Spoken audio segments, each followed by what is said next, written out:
Today we are reviewing Pluto x Baby Pluto. Lil Uzi Vert and Future.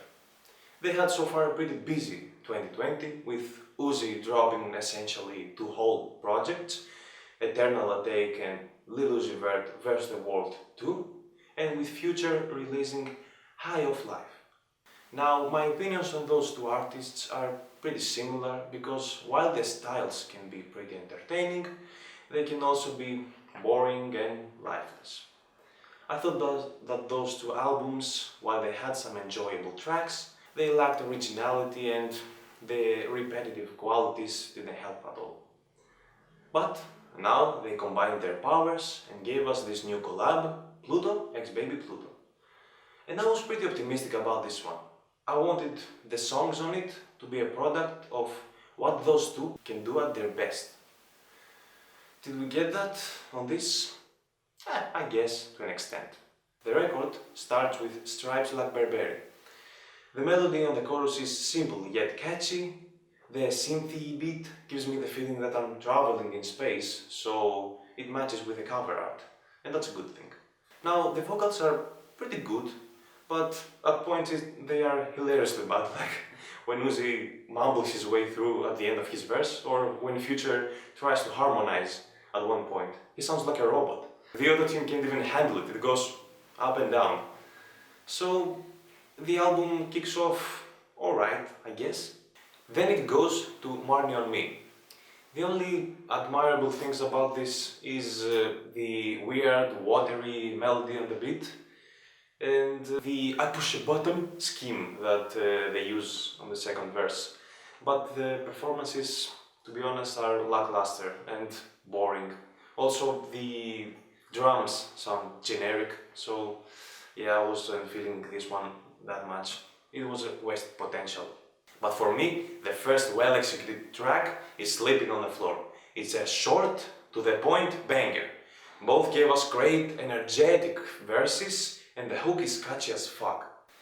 Future even has some sticky lyrics on it. Howard Moguchi Ranguchi, woo! Money and power and sex, yeah! The beat also has those mysterious synths popping at certain points, so it gives a great vibe.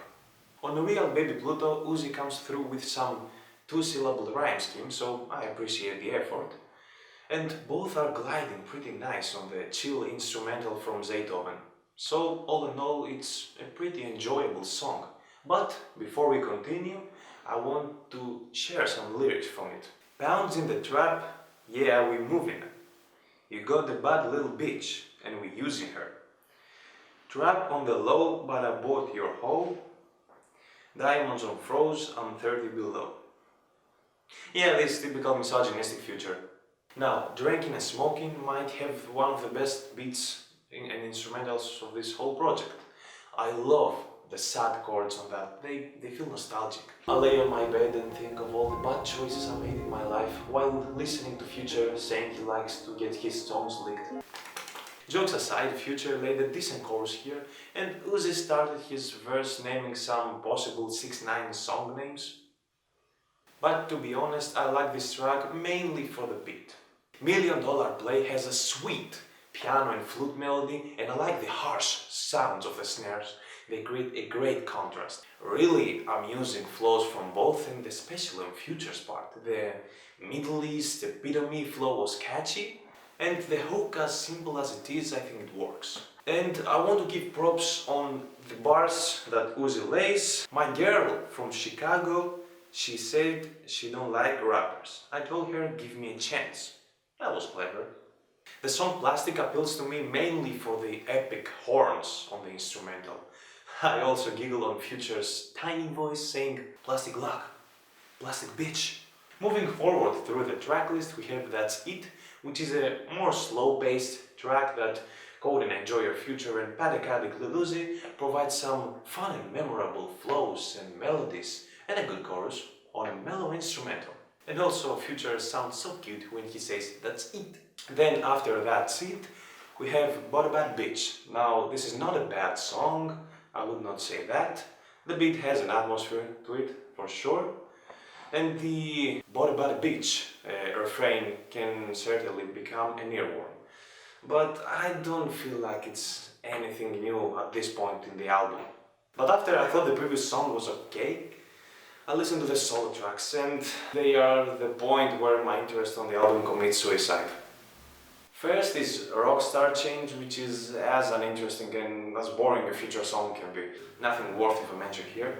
And second is Lullaby, which is by far the worst song I hear. The beat was wasted big time because Uzi forgot what rhythm is.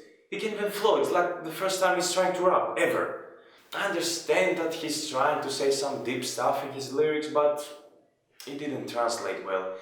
Don't get me wrong, I'm all here for trying new things, but this didn't really pan out. Up next we have She Never Been to Pluto. The beat sounds so generic, it's like a basic electronic summer song with some boring snares and hi-hats sprinkled around. It sounds also so copyright free, I don't know what's happening, and Future also sounds like he's whining when he first appeared here. I don't know, I wasn't feeling this one. Uzi and Future perform decently okay on the following cut of that, on an instrumental that pretty much left me unimpressed. Yeah, this track isn't anything special as a whole. This whole album hasn't been eventful for a while.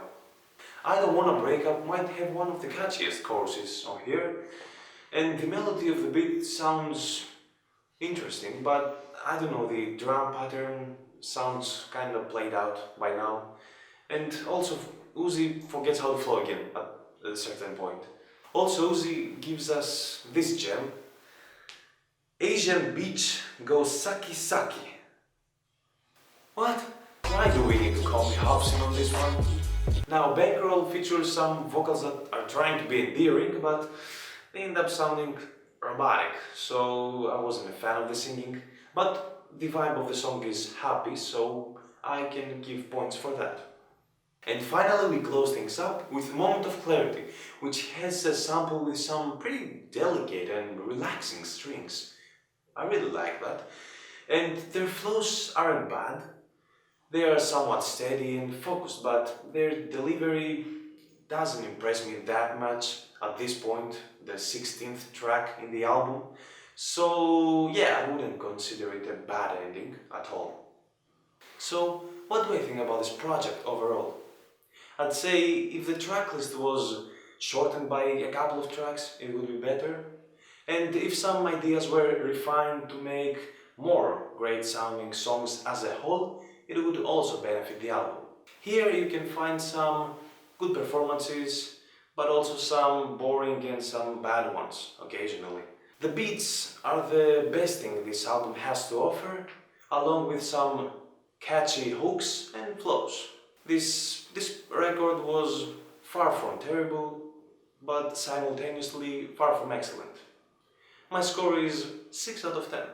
So, there you have it, guys. Those are my thoughts on Pluto x Baby Pluto from Lil Uzi Vert and Future. Let me know your thoughts down in the comments. And that was it. Okay, bye!